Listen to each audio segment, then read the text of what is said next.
noite fria não lhe permitia dormir direito sem inquietação. Lá fora alguém certamente chorava, sentindo o frio, tinha fome de pão. Era impossível não pensar na dor de quem não podia sentar-se à mesa. O bom pastor não espera e procura salvar quem tem solidão e tristeza. Então, bem-vindo. Tá ótimo. Muito obrigado, eu agradeço a oportunidade, o convite, e sinto que a responsabilidade aqui é grande, já que nós temos representação até internacional, mas com muita simplicidade e, ao mesmo tempo, com muita alegria e salesianidade, eu quero poder partilhar com vocês essa reflexão sobre algo que é basilar, é fundamental para todos nós, enquanto salesianos e salesianas, né, leigos consagrados ou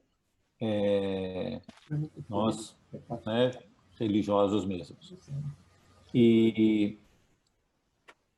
eu gostaria de, então, que iniciássemos nos colocando sob a proteção, o cuidado e o carinho de Nossa Senhora, para que ela possa, assim, nos assistir e que esse momento seja, de fato, para nós um momento muito rico, muito proveitoso e que nos possa afervorar sempre mais nessa vocação salesiana e, sobretudo, no ardor de carisma do serviço aos jovens. Em nome do Pai, do Filho e do Espírito Santo. Amém. Ave Maria, cheia de graça, o Senhor é convosco, bendita sois vós entre as mulheres, e bendito é o fruto do vosso ventre, Jesus. Santa Maria, Mãe de Deus, rogai por nós, pecadores, agora e na hora de nossa morte. Amém. Nossa Senhora Auxiliadora, rogai por nós. Eu tenho aqui comigo alguns que já participaram dessa mesma formação, né, o Minose e mais alguns aqui do grupo do Santa Teresinha, e então vão estar ouvindo talvez as mesmas coisas. Que o Minose já denunciou um pouco de que na nossa formação com o Santa Teresinha, nós tínhamos planejado para uma reunião, mas no final nós acabamos não conseguindo numa única reunião. Precisamos usar uma segunda. De qualquer forma, eu vou procurar explanar com muita tranquilidade aquilo que eu tenho preparado para essa reflexão e assim, se chegarmos aonde chegarmos, né, pararemos ali depois que completarmos o tempo, para ter também o tempo das perguntas, e depois, se acharem que convém, se estiverem interessante, a gente pode agendar uma continuação. Eu tenho certeza que até onde nós formos, não é que vai ficar alguma coisa em suspenso no ar. Vocês vão conseguir, né, fazer um caminho com esse tema, e o que nós trouxermos depois vai ser uma continuidade, um aprofundamento, uma segunda parte. Então, nesse sentido, podemos ficar tranquilos. Eu vou colocar aqui, nesse momento, a projeção, né? E aí vocês vão passar, então, a ver vão passar a ver a projeção, não mais eu falando, vão ouvir a voz e qualquer coisa, se tiver, viu, Cristina, você perceber que tem qualquer problema, me diga, me avise, a gente pode estar parando, volto a tela para ver o que está acontecendo e aí nós conversamos, tá bom? Então, vou entrar aqui agora com a apresentação. Me deem um minutinho só. Opa, eu preciso...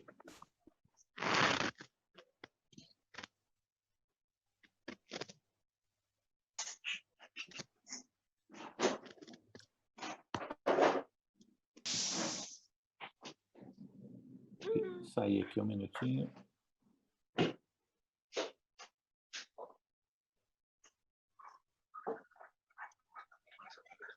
Um segundinho só.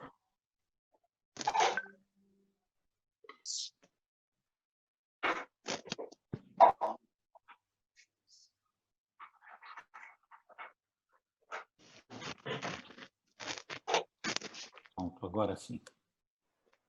Eu consigo compartilhar a tela e a exposição. Muito bem, todos estão conseguindo ver aí o slide que está sendo projetado? Sim, estamos. Tá, então tá bom. Sim. Ótimo. Então, nós vamos tratar nessa nossa formação sobre o tema do sistema preventivo. Falaremos talvez hoje mais sobre esse tema particularmente e provavelmente no segundo encontro, então nós entraremos mais para essa nova dimensão que acompanha a exposição do sistema preventivo, a prática do sistema preventivo, que é a temática dos direitos humanos.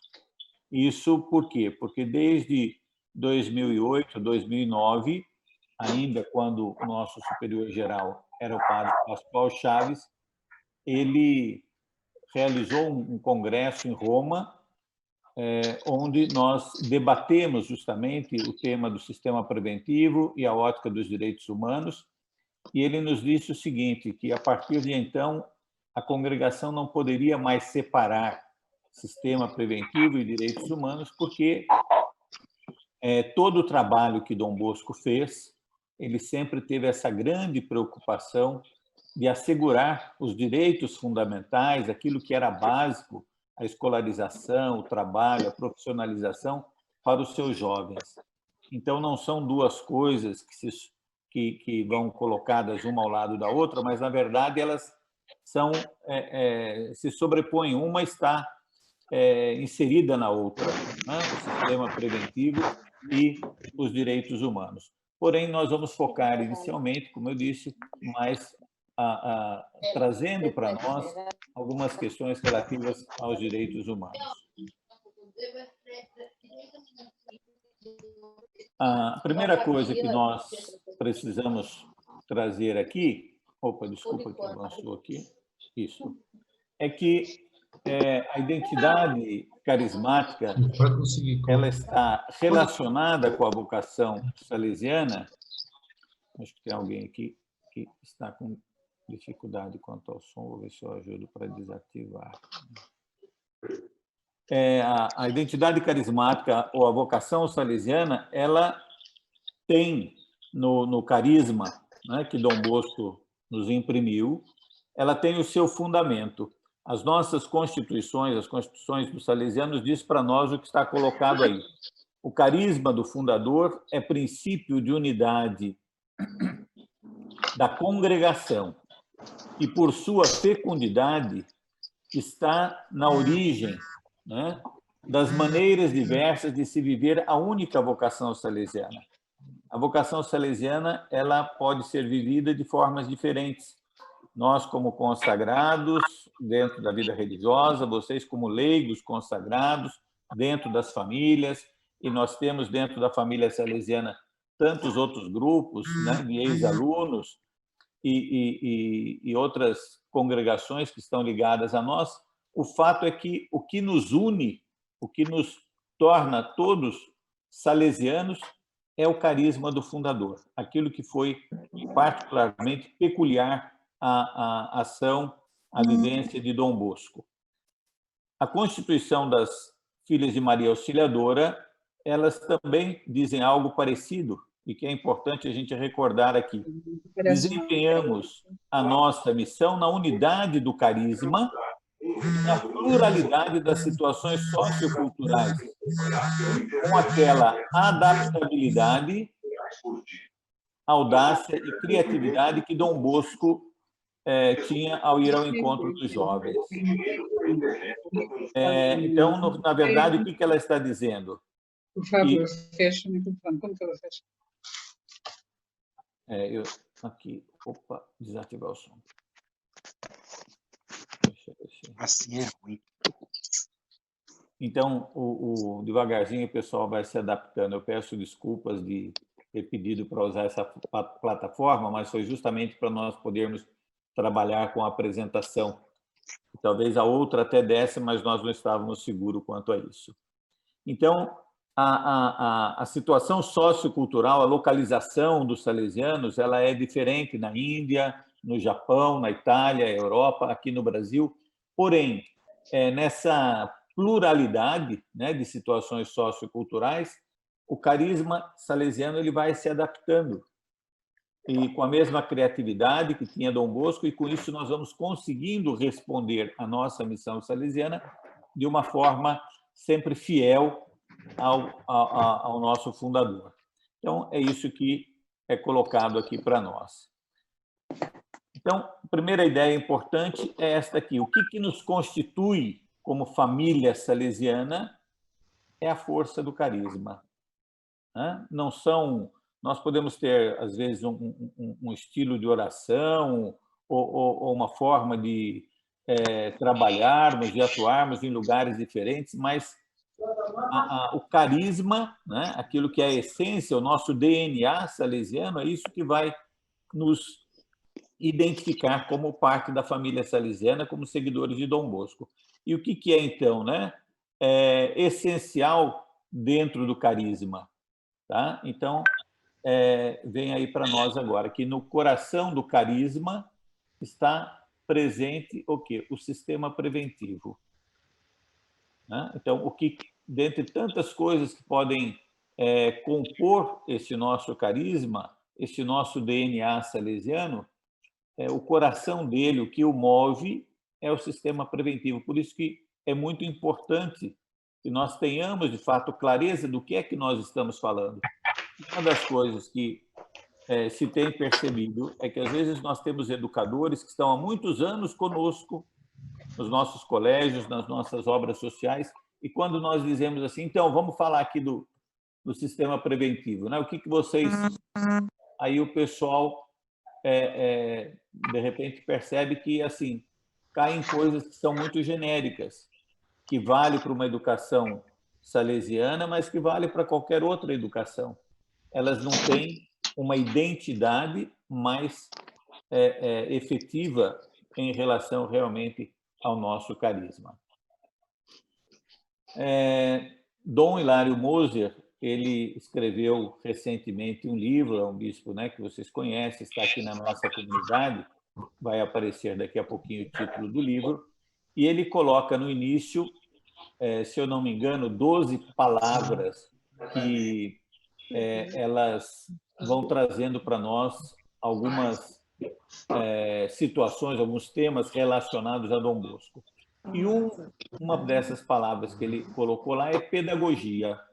E aí, como é que ele define lá, em poucas palavras, como vocês estão vendo aí, a pedagogia de Dom Bosco. E aí ele diz para nós, na educação dos jovens, nada de autoritarismo e de castigo. Isso para Dom Bosco era algo muito importante, né? Pelo contrário, ele apelava sempre para a razão, para o diálogo, para a bondade, a mansidão, a paciência, e tomou como padroeiro São Francisco de Sales, o santo da mansidão e do ardor apostólico. Por isso deu o nome de salesianas aos membros da sua congregação. Então, vejam que nós temos aí alguns elementos que são essenciais.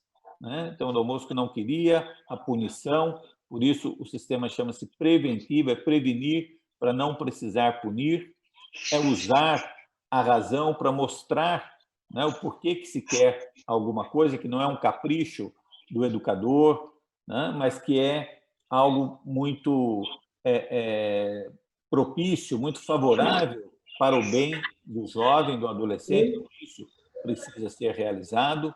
É com a mansidão, com a bondade que nós vamos despertar a confiança, que nós vamos conseguir cativar. Né? Então, não é a autoridade que me impõe, mas é o fato de eu conseguir tocar o coração. E chamarmos salesianos Então, é realmente a identidade da mansidão, da bondade que deve caracterizar todo aquele que se dispõe a viver o carisma de Dom Bosco. Estamos com alguns ruídos aí, acho que alguns que estão entrando, né? Aos pouquinhos poderão silenciar e vai ficar melhor para todos. Uma das coisas que eu queria trazer para nós nesse início é dizer o seguinte, que aquilo que vai ser refletido, que nós estamos refletindo nesse momento, não vamos pensar que é algo assim para o educador salesiano, para aquele que trabalha dentro do colégio, ou para aquele que trabalha diretamente num oratório ou numa obra social.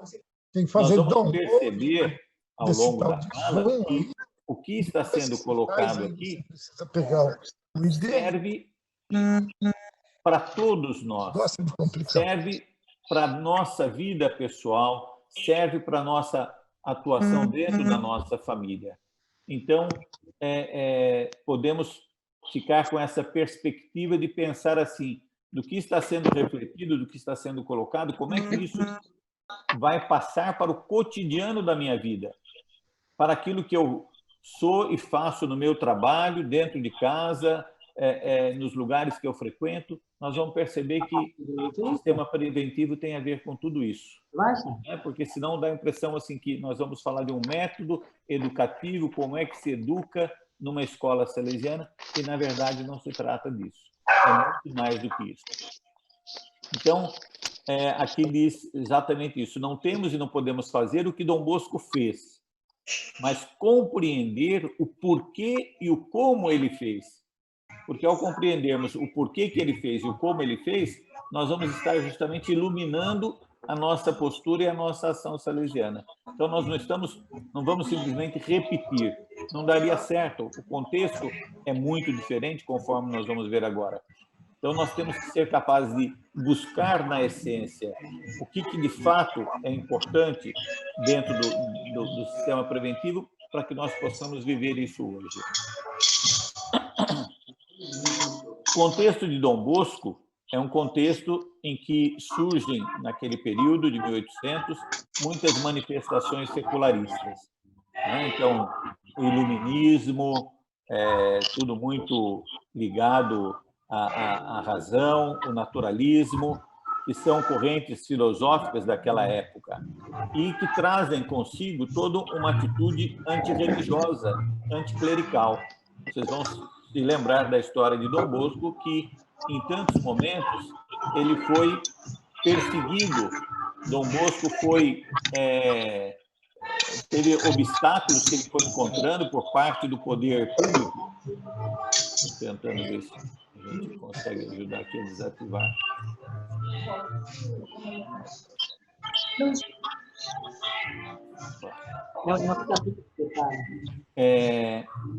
E Dom Bosco, justamente, ele vai procurar na ação educativa dele combater essa dificuldade que estava sendo colocada para a igreja, para qualquer trabalho que tivesse um viés religioso. Então, essa, por exemplo, era uma preocupação muito típica daquele período de Dom Bosco. Continuando aqui. Hoje, qual que é o pano de fundo? Qual que é a realidade que nós encontramos na nossa sociedade? Padre Aguinaldo, Marcelo, por favor. Por favor. Pessoal, Sim. Não tem como fechar o microfone dos outros aí, porque a interferência está prejudicando a apresentação. Padre, o senhor consegue acessar para fechar Eu estou acessando aqui. É que assim...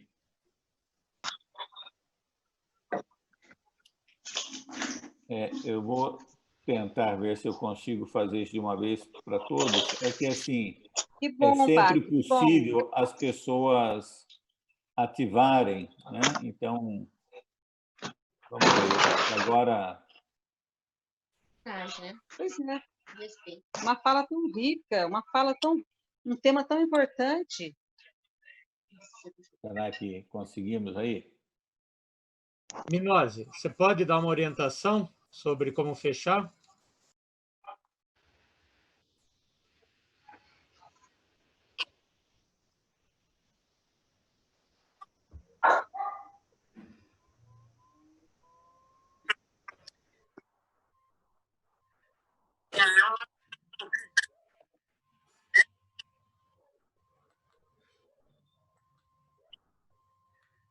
Padre padre, Rinaldo, tem em uma cima... forma de como o senhor fechar aí, padre. Isso, padre. Em cima de cada um que está aberto, tem um quadradinho azul à direita. Não, Lá está então, eu unmute tenho... ou mute. São poucos que estão abertos. Aí o senhor poderia fechar os poucos que estão abertos. É o que eu estou fazendo aqui. Vamos ver se... Será que nós conseguimos? Ao menos parece que o silêncio está reinando.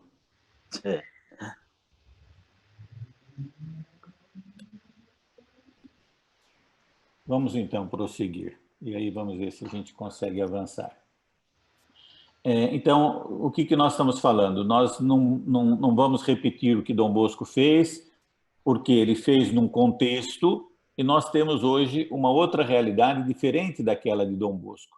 Então, eu trago aqui, rapidamente, alguns elementos que fazem parte da nossa realidade de hoje, né? Nós vivemos no mundo da tecnologia, nós vamos lembrar que Dom Bosco tinha uma preocupação muito grande com a imprensa, né? Então, muitas publicações, ele chegou a comprar uma indústria de papel para poder publicar seus livros, seus opúsculos.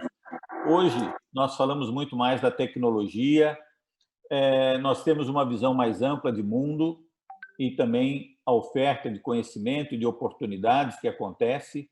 Basta pensar as nossas crianças que têm acesso hoje a coisas que nós fomos ter com 20, 25, 30 anos ou mais, né? E hoje, já crianças pequenos ainda, eles conseguem ter acesso. Nós temos um vasto horizonte que vem para nós a partir dos conhecimentos científicos.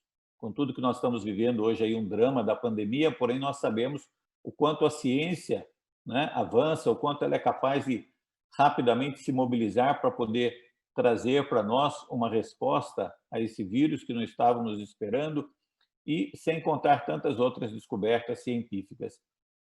Ao mesmo tempo, nós vivemos hoje um ambiente de uma grande indiferença religiosa de uma parte da sociedade, ou também começamos a viver uma outra situação, que é importante nós estarmos atentos, que é de uma religiosidade rigorista, tradicionalista, conservadora. E nós temos que estar atentos a isso, por quê? Porque isso tem envolvido também a juventude, e não é a forma da espiritualidade salesiana. E eu digo para vocês, tá bom? Vou falar bem baixinho, vocês, né, não esparramem o que eu vou dizer, mas assim, nós temos hoje nos deparado com a situação, inclusive, de seminaristas nossos, que estão preocupados com batina, com certos tipos de coisas, e o reitor Mor tem chamado a atenção disso, né? Também um inspetor, para dizer, olha, não é por aí, isso não é salesiano, né? Querer determinados tipos de coisas muito rebuscadas, muito solenes, muito pomposas. O nosso estilo é um estilo de simplicidade, até porque nós queremos estar próximos da juventude. Mas esse tipo de religiosidade tem crescido, e tem crescido também entre os jovens. Mas não é o que nós queremos. Porém, nós temos que saber que essa é uma realidade que está colocada aí para nós hoje. Algumas outras características próprias do nosso tempo e que nós temos que fazer conta com elas.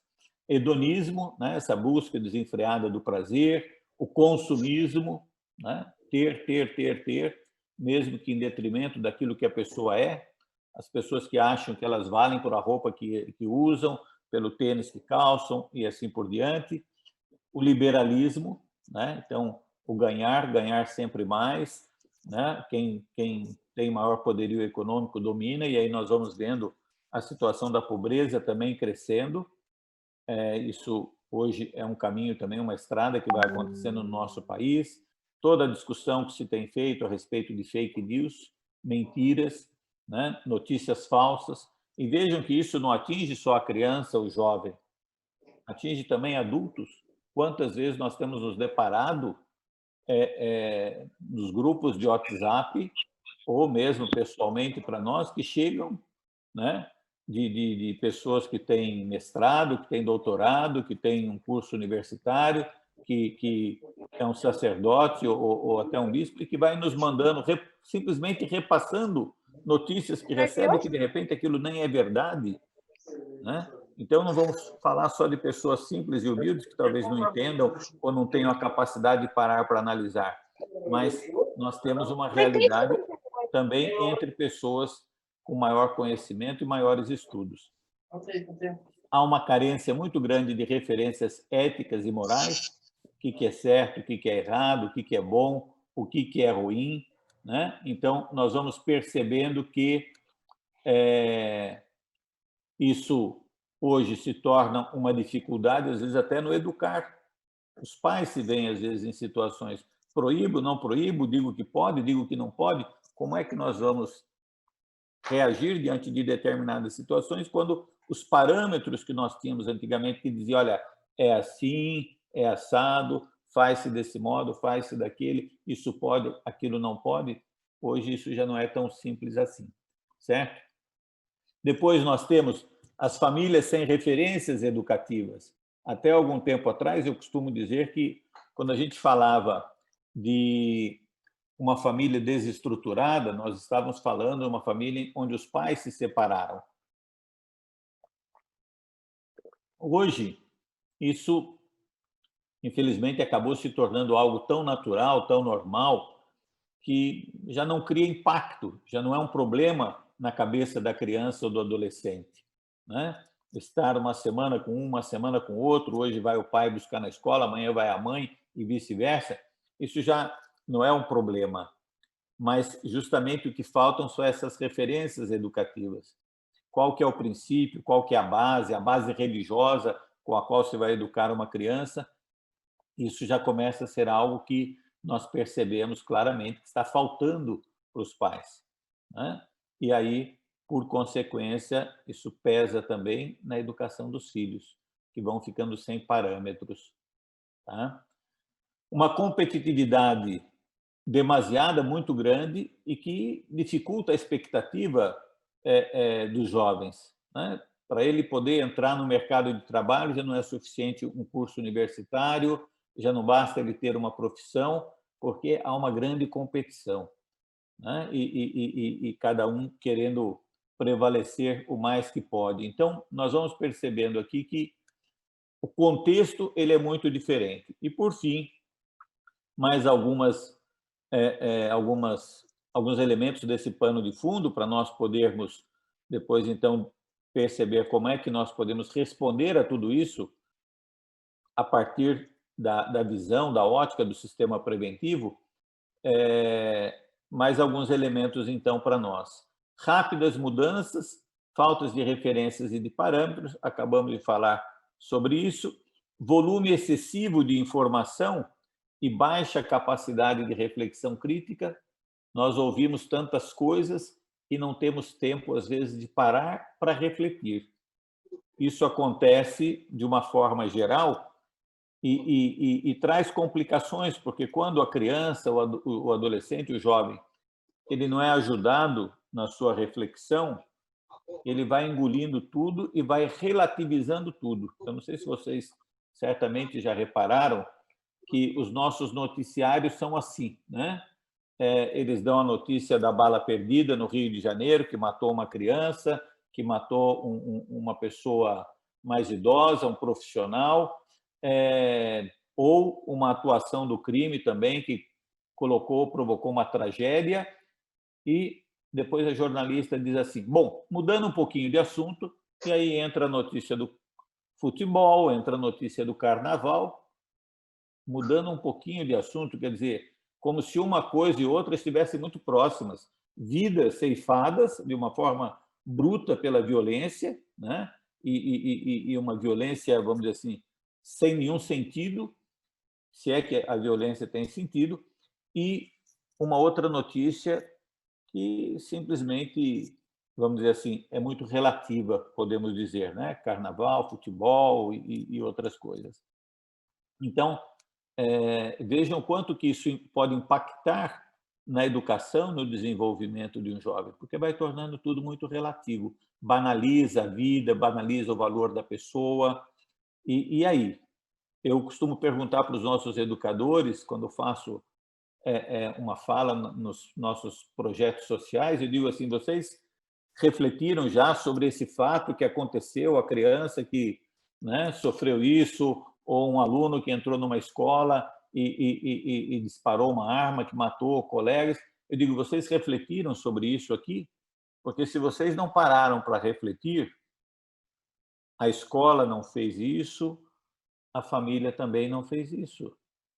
Então, ninguém procurou fazer com que essa criança pensasse, ou esse adolescente pensasse, mas por que aconteceu isso? Tem sentido isso? Né? E nós temos tantas situações que vão a todo momento surgindo, é o bullying, é o suicídio e assim por diante. Então, nós precisamos ajudar aqueles que estão crescendo, se desenvolvendo, a pararem, pensar, refletir e questionar. Por mais que uma notícia, um fato se repita, isso não significa que ele está certo. Não significa que aquele modo de agir é uma verdade. Crescentes atitudes de intolerância, né? Isso nós temos visto e estamos sofrendo muito com isso, no campo social, no campo religioso, no campo da política e assim por diante. Tá? E eu acrescentei ali o Covid-19, porque certamente é alguma coisa que faz parte desse nosso contexto e que nós vamos ter que conviver com isso ainda há algum tempo, e não só conviver porque ele está acontecendo nesse momento, mas vamos ter que conviver também pelas lições que nós vamos precisar tirar daí. O próximo boletim salesiano, que deve estar chegando para vocês nesses dias, já chegou na versão digital, traz lá uma reflexão que eu procurei desenvolver dentro de um espaço muito curto que a gente tem ali, né, 1,5 páginas, 2 páginas com fotografias, para dizer assim, como é que fica o contexto social, como é que fica a nossa vida, né, depois do Covid. Então, queridos amigos e amigas salesianos e salesianas cooperadores, talvez esse pano de fundo possa parecer para nós algo assim muito negativo, né? Até porque nós falamos talvez das coisas muito na ótica do problema e não na ótica daquilo que é bom, mas é justamente para que possamos compreender quais os desafios que estão colocados para nós como educador hoje. O que Dom Bosco fez foi justamente procurar responder aos desafios daquele tempo.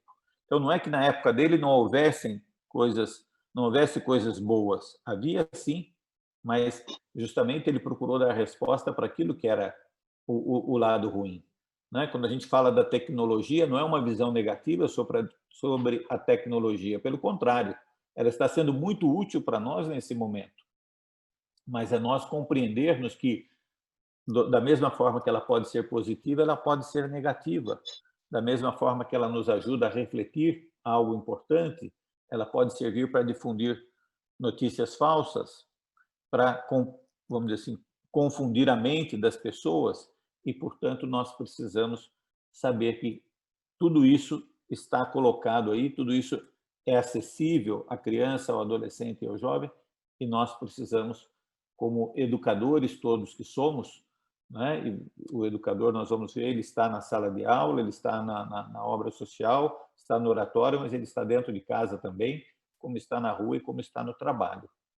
Então, todos assumimos essa missão. Vamos em frente. Até aqui tudo bem? Espero que sim, né? Tá? E aí, então, agora eu trago justamente para dizer para nós o seguinte, né? Tudo isso que foi falado é o desafio que cabe aos religiosos, aos leigos, às obras e às instituições salesianas hoje, como Dom Bosco teve os na época dele. E aí a pergunta que vem para nós é: como viver e atuar nesse complexo contexto? Né? Um contexto complexo, difícil, com tantas situações diferentes, como é que nós vamos atuar aí?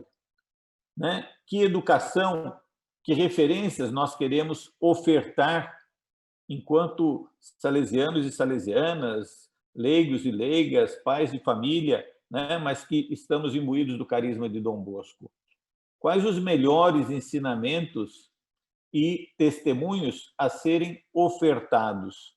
Né? Como é que nós vamos conseguir ou o que é que nós precisamos levar como proposta educativa, como uma proposta formativa, qual é o nosso exemplo, a nossa atitude diante dessa realidade toda que está colocada aí para nós. Então, são alguns questionamentos que nós vamos precisar responder, né? As perguntas para conduzirem nossa reflexão nesse momento, então, são aquelas que estão colocadas aí. Que mundo nós queremos? Que modelo de sociedade?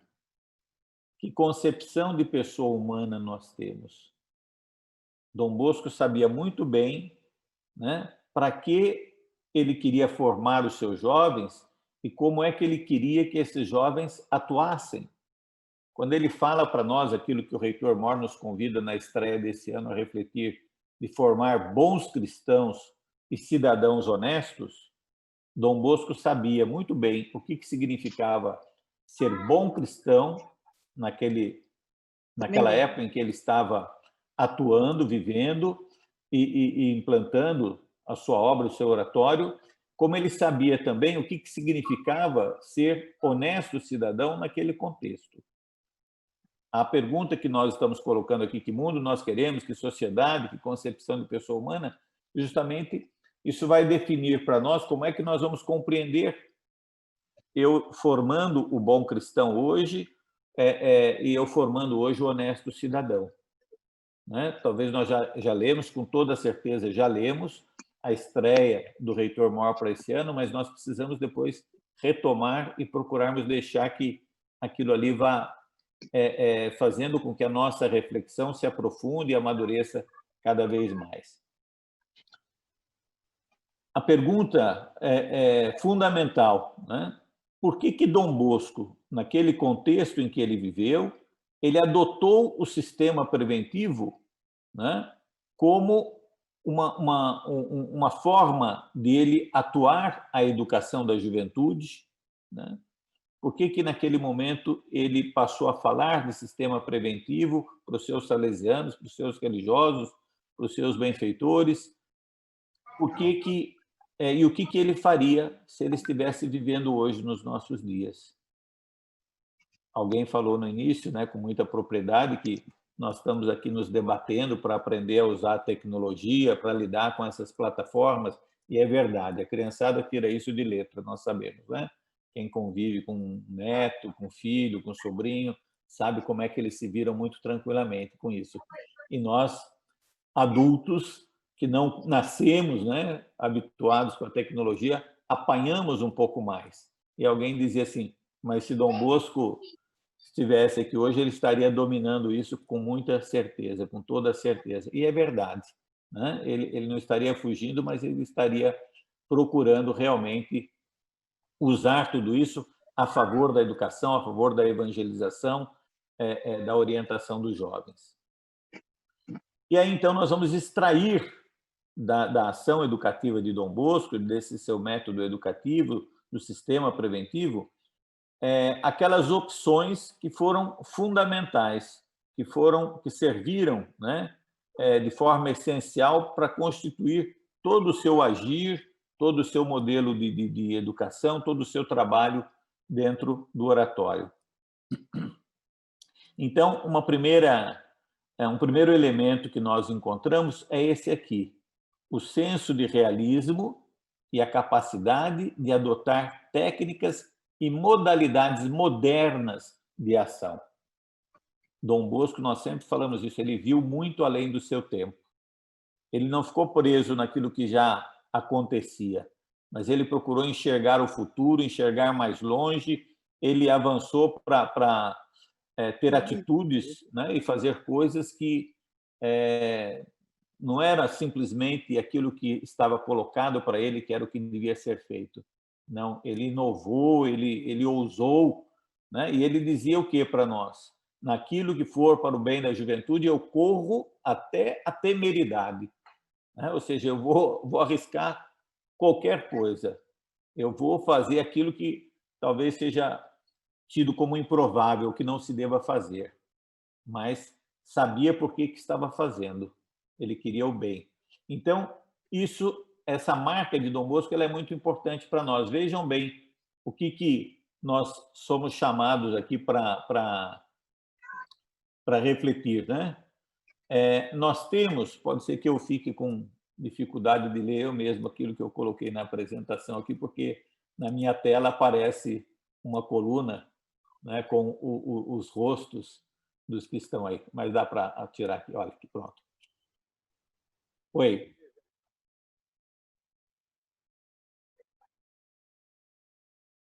Ah,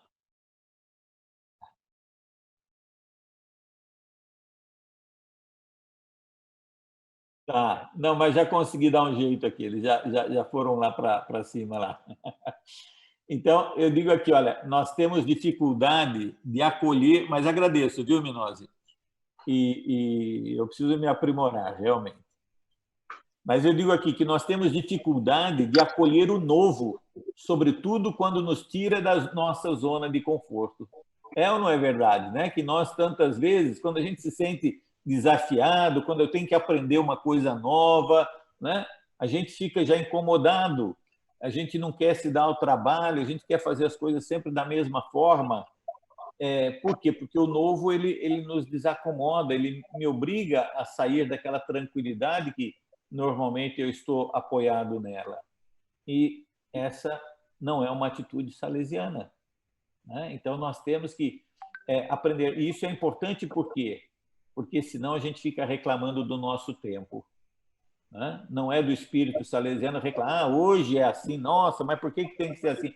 Por que fazem dessa forma? Não.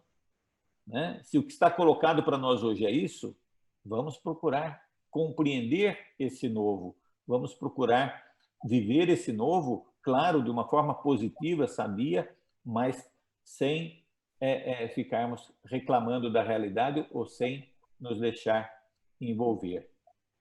Olha aqui, outra coisa própria Dom Bosco adotou uma pedagogia fundamentada na liberdade e adequada aos jovens. O padre Braide tem, né, Dom Bosco, educador da juventude no século da liberdade, momento em que se saía da rigidez das estruturas educativas e se passava por uma liberdade maior, uma forma, vamos dizer assim, mais espontânea, mais livre de atitudes, de contestação, etc. E tal. E Dom Bosco ele assumiu essa postura, essa capacidade de lidar com a liberdade. Vejam bem, palestra. Nós temos dificuldade de lidar com a liberdade por medo que as coisas fujam do controle. Essa é uma verdade. Por que vai ganhando força na nossa sociedade aqueles que querem impor regras, normas rígidas, né? Por que hoje se fala tanto de escola militar, voltar, né, o regime militar? Porque nós achamos que nós vamos conseguir ter um maior controle sobre a situação com regras rígidas, com costumes severos. Imagina que a juventude hoje ela não vai se submeter a isso. Nós temos visto quanto tipo de manifestação. E hoje não há como controlar a comunicação, não há como controlar um WhatsApp, as informações circulam. Então, não é a mesma coisa que 30, 40, 50 ou 100 anos atrás. Nós temos, sim, que educar para a liberdade, educar para a autonomia, ensinar nossas crianças, adolescentes e jovens, sejam eles alunos, filhos, netos, sobrinhos, a caminharem com as próprias pernas e a caminharem também com a própria cabeça. Senão nós vamos ficar sempre querendo voltar no tempo para poder ter um padrão rígido de comportamento, quando o que a juventude quer e o que ela respira hoje é liberdade. E já foi assim no tempo de Dom Bosco. É muito interessante, nós temos um material que o padre Marco Sandrini, daqui a pouco nós vamos falar dele, escreveu para nós, e ele reporta lá um episódio em que a irmã do padre Cafasso, que foi o grande mentor espiritual de Dom Bosco, ela vai querer matricular os seus filhos no oratório com Dom Bosco. E nosso tempo já está acabando, estou vendo aqui, né? E de repente, o padre Cafasso vai dizer para ela, olha, não coloca eles no oratório de Dom Bosco, não, porque ali as coisas são muito bagunçadas. Então, ele que estava trabalhando e ajudando Dom Bosco vai dizer que ela não matriculasse os seus sobrinhos, né, filhos da irmã dele, no oratório, porque o oratório era muito bagunçado.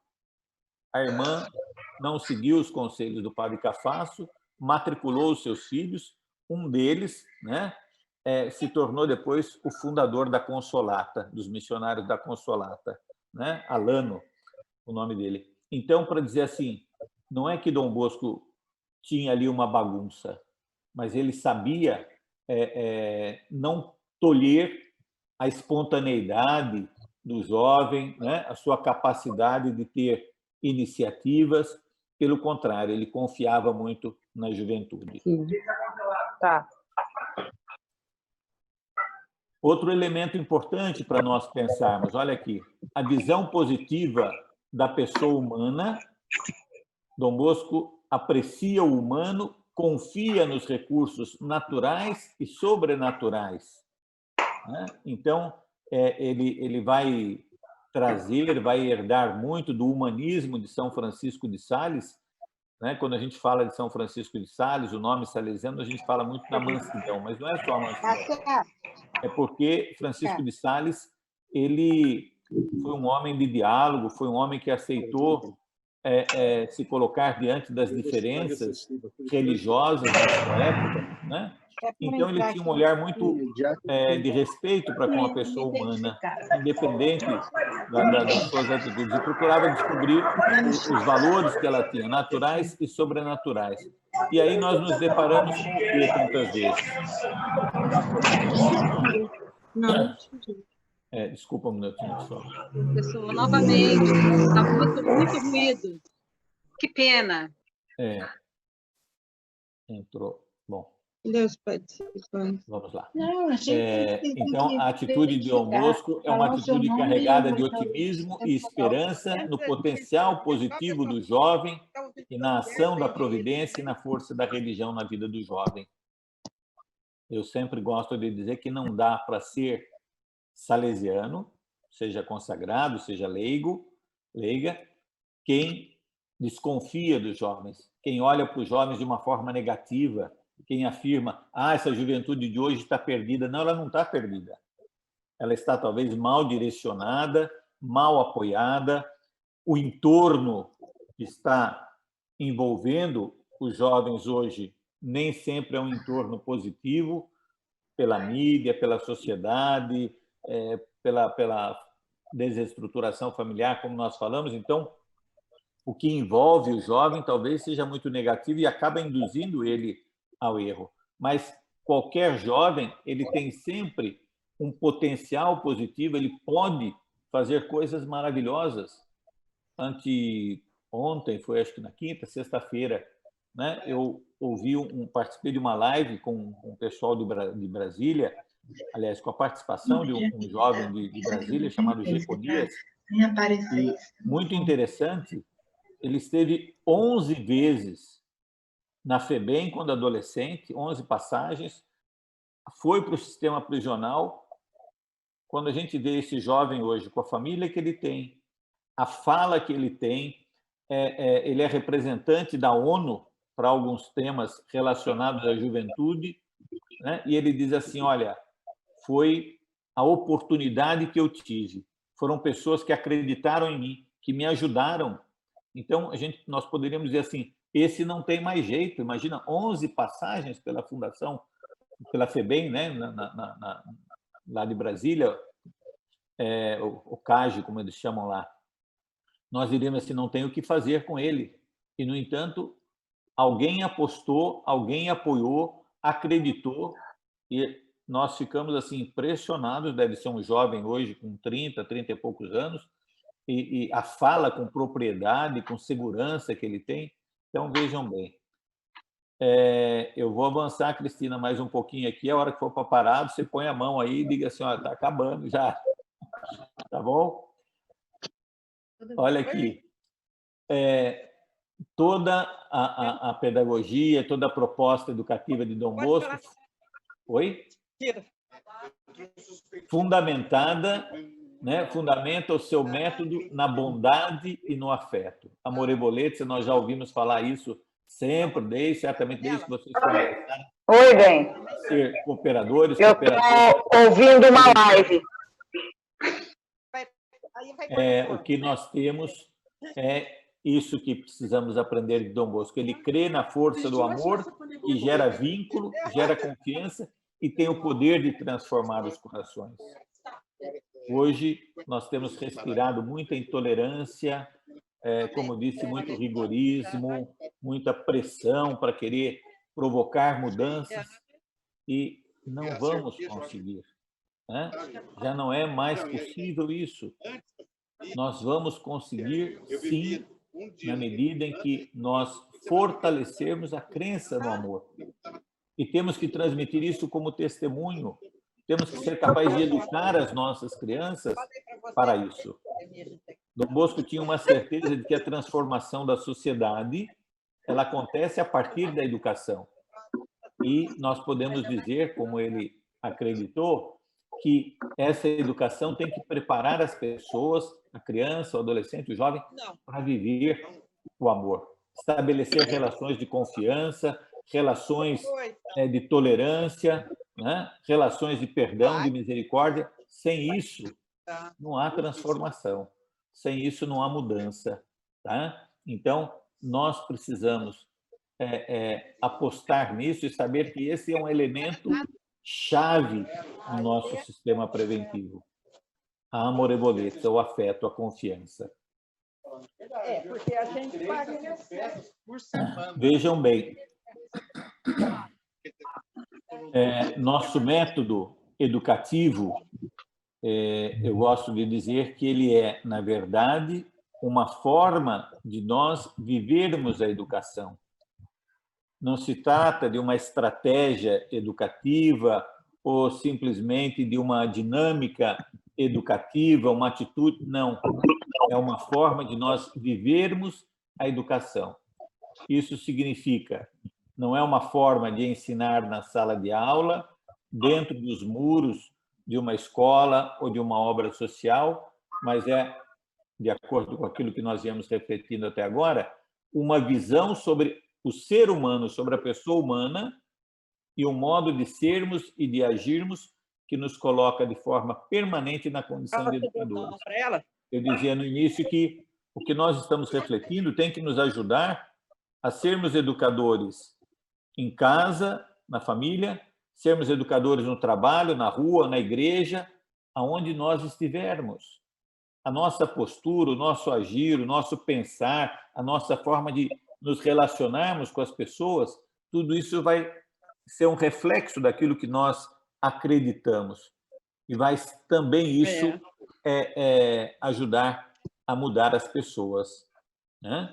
Nós estamos vendo que falta para a sociedade uma série de coisas que teriam ajudado, talvez, a evitar, ou pelo menos a diminuir os efeitos da pandemia, desde hábitos de higiene, desde cuidado com o descarte do lixo, no cuidado com a natureza. Né? Quantas coisas. Eu digo, isso não se improvisa. Isso, talvez nós vamos ter que aprender daqui para frente, mas se isso estiver na nossa natureza, no nosso modo de ser, a preocupação com o cuidado com o outro, a preocupação com a solidariedade, aí nós estaremos, sim, sendo capazes de ir mudando a nossa realidade e o nosso modo de educarmos as pessoas com as nossas atitudes. Mais que um método educativo, é um modo de ser, de pensar e de projetar a vida. Tá? Então, vejam bem, construir no dia a dia uma vida organizada, com ritmo, com leveza, vocês vão dizer assim, ah, padre, mas isso não é fácil. Realmente, eu também acho que não é fácil. Com tantos problemas, com tantas preocupações, né? Mas, se nós formos aprendendo, e daí vem a palavra preventivo, né? Se nós formos aprendendo a planejar aquilo que nós vamos fazer, aquilo que nós queremos ser, os problemas que nós queremos evitar, né? As atitudes que nós precisamos mudar, se nós conseguirmos ir aprendendo a ser, projetar, pensar de uma forma diferente. Ele fala para fechar a o vida, microfone. Onde que fecha? pouco a pouco, ela vai se tornar para nós essa vida mais leve, mais organizada, com ritmo. Eu estava lá no Porque oratório, muitas vezes... aí eu posso te contar, essa semana deu uma ajeitada nos vasos. É lá na frente. Não dá. Vamos, tem alguns aqui que acho que ativaram o som, estamos conseguindo. Então, eu dizia isso, se nós formos trabalhando esse nosso pensar, esse nosso agir, projetando melhor as coisas, nós vamos perceber que a nossa vida também consegue ganhar um outro ritmo. Às vezes nós ficamos na emergência, correndo atrás do prejuízo, e por isso nós acabamos nos estressando mais, acabamos nos desgastando mais, nos tornando pessoas negativas, né? Quando, pelo carisma de Dom Bosco, nós deveríamos ser positivos. Veja que isso não significa que vai faltar adversidade e problema na nossa vida. Nós sabemos que a vida de Dom Bosco foi constantemente um enfrentar de dificuldades e problemas, de ameaças, da falta de dinheiro, da construção que ele faz e desaba tudo, daqueles que o perseguiam, mas isso não fez dele uma pessoa negativa, uma pessoa com um olhar, né, pessimista sobre a vida e sobre a realidade. Pelo contrário, né? Vou ainda fazer aqui mais um ponto, e aí abro para a gente, de repente, começarmos a conversar um pouquinho. Aprender a pensar projetando o que queremos para o nosso educando. Esse educando pode ser o filho, o neto, o sobrinho, como eu falei, como pode ser um aluno, mas também aquilo que nós queremos para nós, para a nossa obra, para o meu oratório, para onde eu participo na minha comunidade paroquial, o que eu quero para a minha família. Se nós aprendermos a parar, e olha, eu vou dizer para vocês, não se frustrem se vocês não tiverem, às vezes, esse costume de parar e de perguntar assim, por que eu vou fazer isso? Qual que é a finalidade disso que nós estamos fazendo aqui em casa, ou na paróquia, ou no oratório? Por que isso é importante? Se vocês não tiverem isso como uma prática, né, se perguntarem, se questionarem, reverem aquilo que vem sendo feito há tanto tempo da mesma forma, não se preocupe, porque eu percebo que também nós, salesianos, que temos posições chaves, às vezes como diretor, como coordenador disso, daquilo outro, de pastoral, né? Muitas vezes agimos, né, fazendo sempre as mesmas coisas, repetindo as mesmas ações, porque não paramos para pensar qual que é o sentido, será que isso é importante hoje também? Não é por acaso que o nosso capítulo geral, que infelizmente acabou um mês antes, porque a pandemia obrigou, né, os capitulares a suspenderem os trabalhos lá em Turim, ele tinha como proposta pensar o salesiano para o jovem de hoje. E o reitor Mor, Padre Ângelo, dizia muito claramente, aquilo que nós estamos fazendo há 40, 30, 40 anos ou mais, já não serve mais para essa realidade de hoje. Nós precisamos mudar. Então, nós temos que projetar as coisas, pensar por que nós vamos fazer. E isso vai nos ajudar também, justamente, a poder conduzir com maior clareza a nossa vida e os passos que nós queremos dar. A última coisa que eu vou falar aqui, e abro aí a oportunidade para reflexão, é aquilo que o Padre Braido coloca aí para nós, quando ele diz assim, né? falando da pedagogia de Dom Bosco, desse sistema preventivo de Dom Bosco. Trata-se de uma pedagogia narrada, em que contar os fatos substitui a apresentação, né, de normas escritas ou de técnicas educativas. Dom Bosco ele resistiu muito em escrever sobre um tratado de pedagogia, e quando ele escreveu as Memórias do Oratório, onde ele descreve como é que a vida fluía, como é que ela acontecia dentro do Oratório de Valdôco. Né? Por quê? Porque era algo a ser vivido, mais do que uma teoria, uma forma de pensar a educação. Então, ela tem essa característica, a educação salesiana, o nosso sistema preventivo, né? De ser muito mais do que uma técnica educativa, o nosso modo de ser, de viver, de existir, de agir no nosso cotidiano. Nós temos pela frente, depois, uma outra continuidade para falar um pouco da dimensão espiritual, né? Que nós falamos um pouco do afeto, da razão, mas para falar um pouco também da dimensão espiritual desse nosso sistema. Porém, eu acho que o tempo que me havia sido dado, ele já estourou. Eu queria, então, deixar aí... deixa eu interromper aqui a nossa apresentação e voltarmos aqui, Cristina, para então podermos fazer aquela conversa que estava prevista, né? Ou respondermos aí algumas perguntas. Pode ser?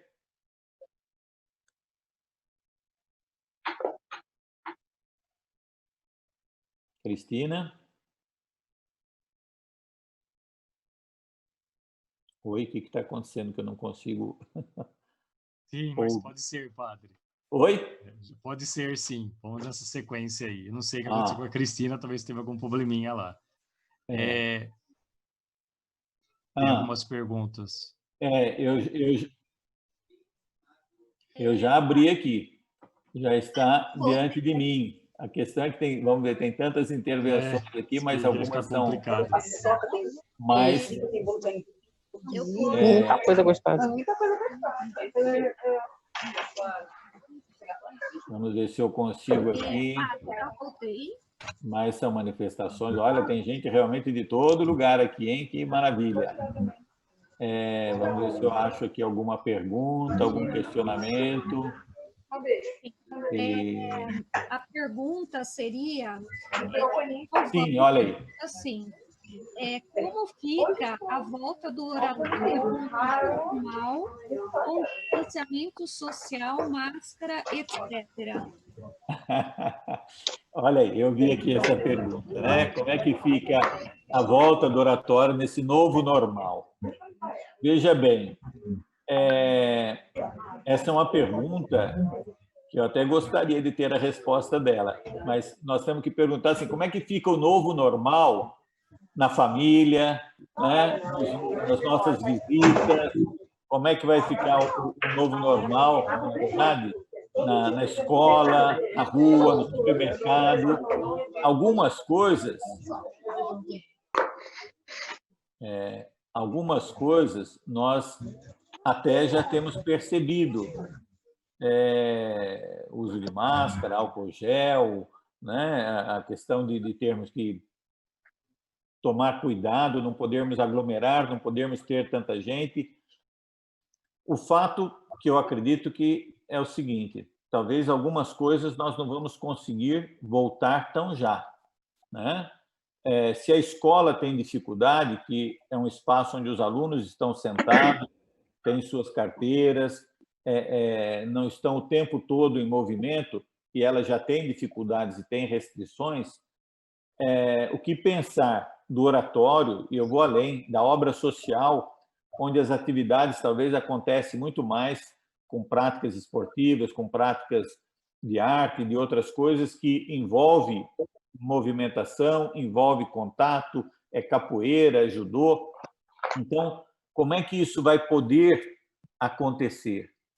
Eu acho que nós vamos ter que aprender esse novo. Não existe uma fórmula. Agora, também aí eu acredito que assim há alguns elementos que vão ser importantes. Mais do que nunca, nós vamos ter que trabalhar com as nossas crianças o sentido do respeito, o sentido do cuidado, o sentido da higiene, né? O modo de se brincar e de se divertir. Nós vemos muitas vezes entre eles aquela prática de empurrar, de tocar, de um subir por cima do outro. Nós vamos ter que ajudá-los a compreender que isso agora tem que ser diferente. Nós não vamos chegar ao nível dos orientais, né, que se cumprimentam sempre à distância, que tem uma reverência, já é um grande cumprimento. Nós estamos acostumados com o beijo, com o abraço, mas nós vamos precisar aprender esse novo e fazer isso trabalhando com serenidade, com tranquilidade.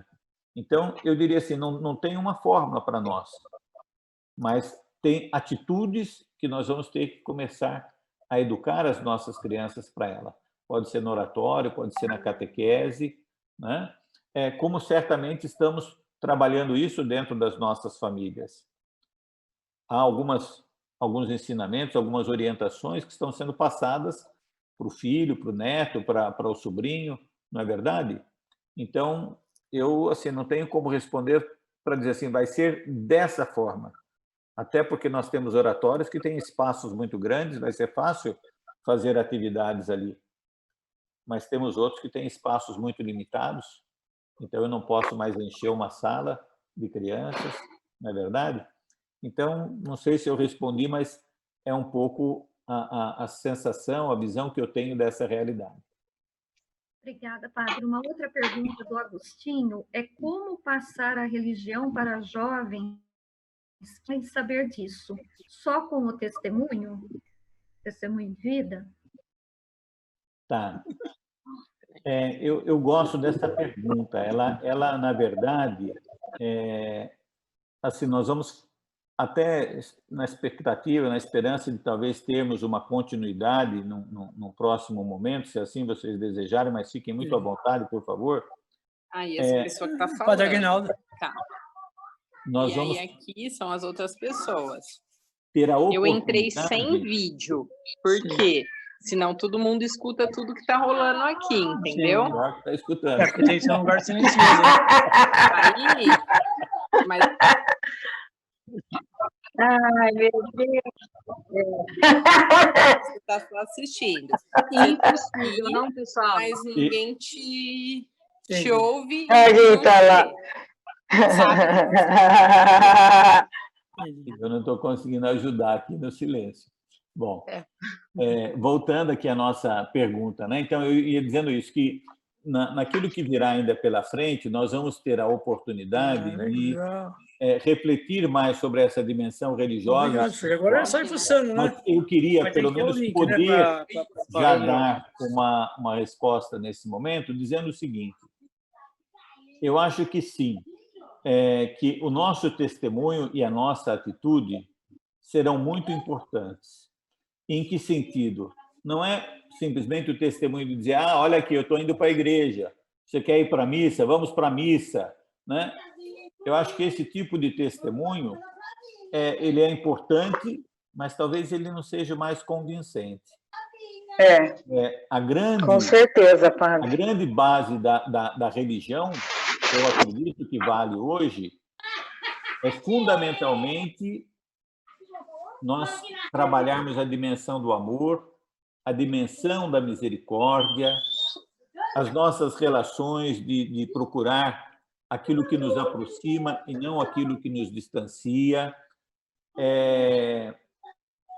Essa postura, ela é uma postura religiosa, sim, porque ela é o fundamento do Evangelho.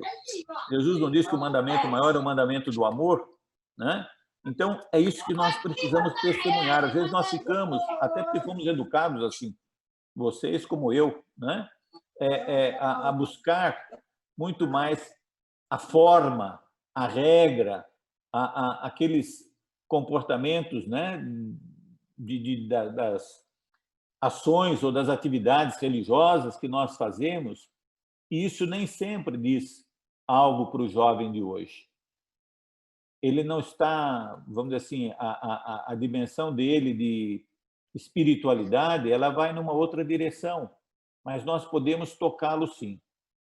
Eu estou com um grupo de ex-oratorianos que eu trabalhei com eles quando era seminarista, terminei o noviciado, fui para a filosofia em Lorena, e há cerca de 1 mês e meio atrás eu resolvi... Ô, Fer, eu não sei se foi para mim. Falaram, fecha seu microfone, né? Mas... Isso. Eu fui atrás desses ex-oratorianos, aproveitando, né, as tecnologias de hoje, e Facebook, e WhatsApp, e com grande alegria eu encontrei aqueles caras lá que aparecem peladão no meio mais de 50 ex-oratorianos, imagina, de 42, 43 anos atrás, lá em Lorena. Passou atrás. E tá difícil disputar aqui com os nossos novos ouvintes aí. E aí o que acontece? Entre esses, né, foi muito interessante, porque daí eu lancei lá no grupo de WhatsApp outro dia um convite para a participação da missa, que eu ia celebrar aqui, da novena do Sagrado Coração de Jesus. E então, justamente o tema, o amor, a misericórdia, tudo isso colocado ali, e para grande surpresa minha, depois, um desses jovens, testemunha de Jeová convicto, tá? Porque lê a Bíblia, participa lá das atividades deles, ele entrou no grupo para dizer assim, olha, a reflexão foi muito importante, eu acho que isso que foi colocado faz todo sentido, e veja bem, não é um grupo religioso qualquer, né? É um desses grupos mais assim, e eu não estou falando de alguém que só tem uma denominação religiosa, não, alguém que participa, eu entendi que ele é praticante dentro da religião dele, dentro da comunidade dele. Mas quando se falou, né, dessa linguagem comum e universal do amor, do entendimento, da misericórdia, da tolerância, né, ele foi capaz de dizer que ele se encontrou ali também. Então, eu acho que isso, para nós hoje, é fundamental se nós queremos convencer o jovem de que a nossa fé ela é algo importante. Ir para o sacramento, ir para uma catequese, será certamente um segundo passo, um terceiro passo, mas nós não podemos querer partir daí para dizer que eles realmente estão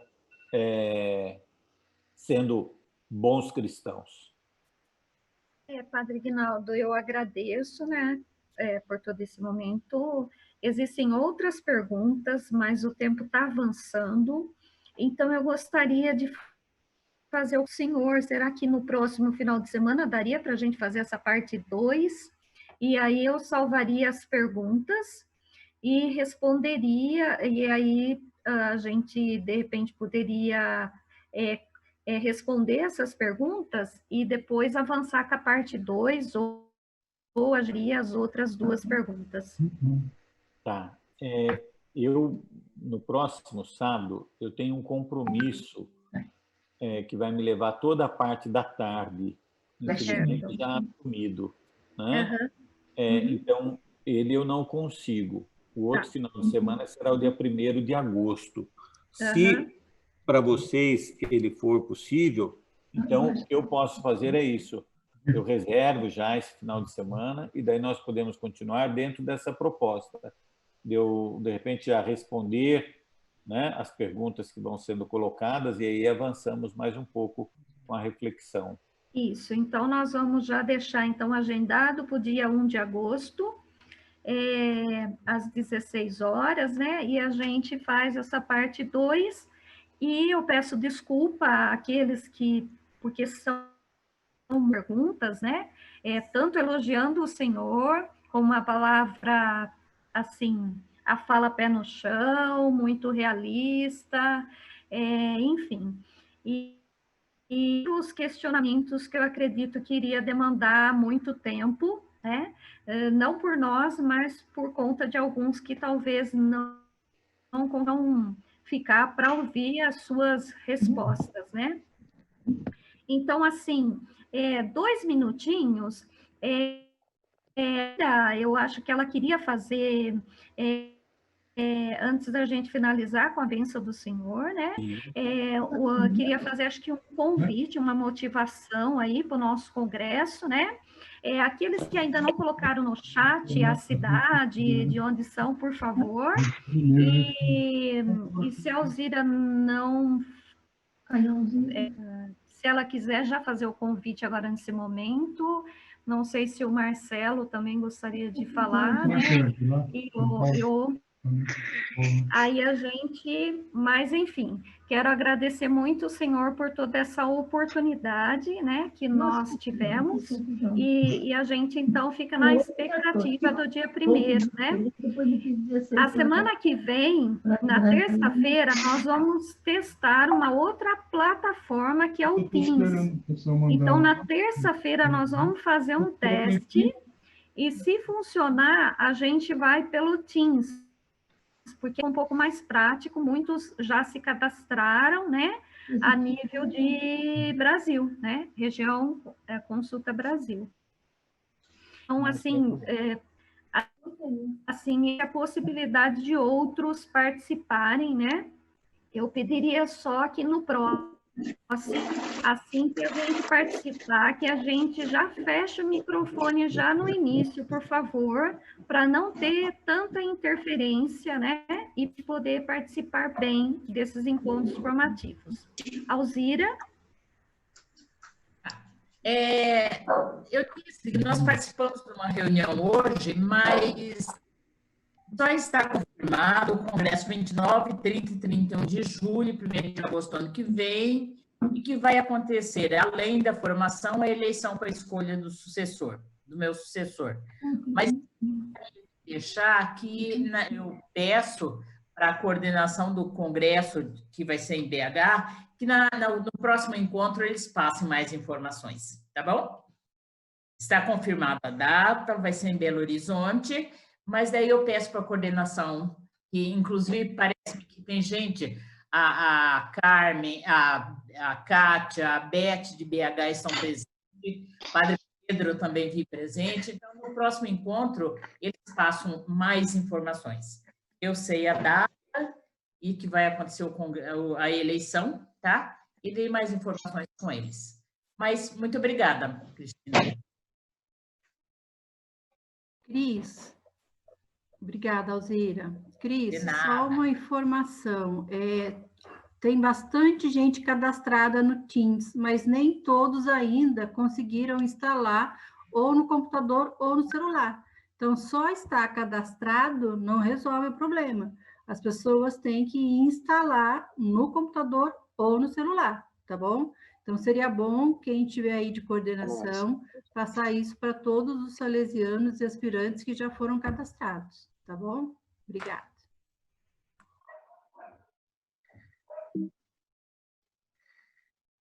Bom, Padre Aguinaldo, também nós queremos agradecer o senhor pela presença hoje aqui junto com os salesianos cooperadores, não só da nossa província de São Paulo, mas também do Brasil todo, aos salesianos cooperadores que participaram junto. Hoje experimentamos essa nova plataforma, que é o Zoom.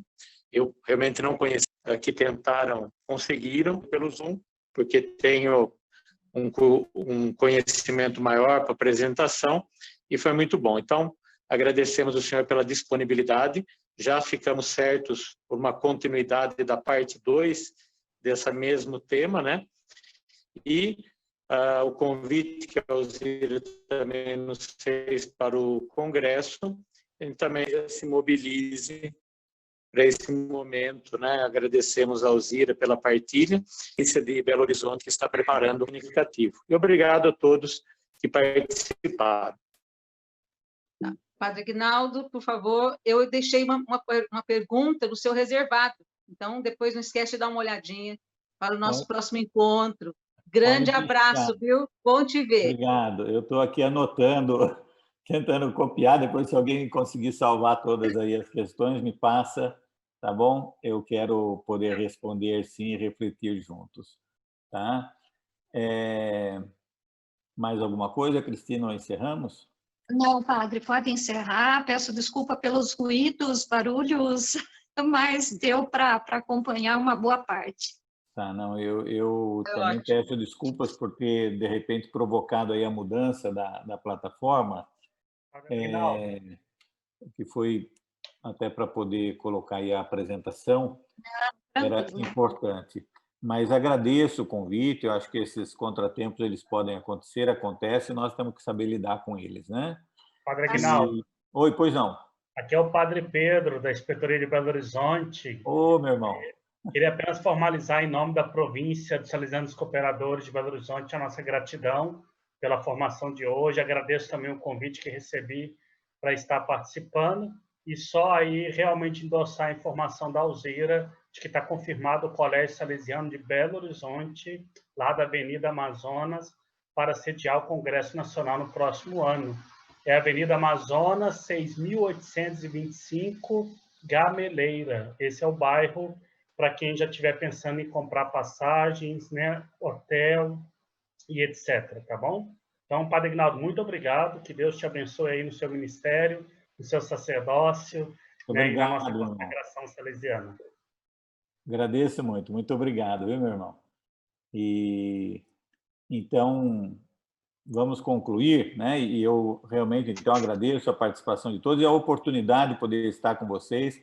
Acho que tem muita coisa interessante para nós refletirmos juntos, pensarmos juntos, trabalharmos juntos, e faremos isso então num próximo encontro, tá bom? Vamos então encerrar pedindo a bênção de Nossa Senhora. Nós já começamos com ela este nosso encontro e agora queremos concluir também rezando juntos. Debaixo de vossa proteção, nós nos refugiamos, ó Santa Mãe de Deus. Não desprezeis as nossas súplicas em nossas necessidades, mas livrai-nos sempre de todos os perigos, ó Virgem gloriosa e bendita. Maria Auxiliadora dos cristãos, rogai por nós. Ouvi, Senhor, minha oração, e chegue a vós o meu clamor. O Senhor esteja convosco. Ele está no meio de nós. Oremos, Deus eterno e onipotente, que pela intervenção do Espírito Santo vos dignastes preparar o corpo e a alma da gloriosa Virgem Mãe Maria para a digna habitação do vosso Filho. Fazei que sejamos livres da morte eterna e de todos os males que nos rodeiam, pela intercessão daquela cuja lembrança hoje nos alegra, por Cristo nosso Senhor. Amém. Amém. Desça sobre cada um de vocês, sobre as famílias de vocês, sobre a vida, os projetos, tudo aquilo que está no coração de cada um e de cada uma, como salesianos cooperadores, a bênção do Deus de amor e misericórdia, Ele que é Pai, Filho e Espírito Santo. Amém. Amém. Obrigado, viu? Deus abençoe a todos. Obrigado. Final de semana. Boa tarde. Prazer em revê-lo. Um abraço. Tchau, boa tarde. Foi por amor que procurou por estradas e praças, por tantos lugares por onde andou. Quem já não tinha nenhuma esperança, nem alegria, e então convidou: venha comigo, vem ser meu amigo.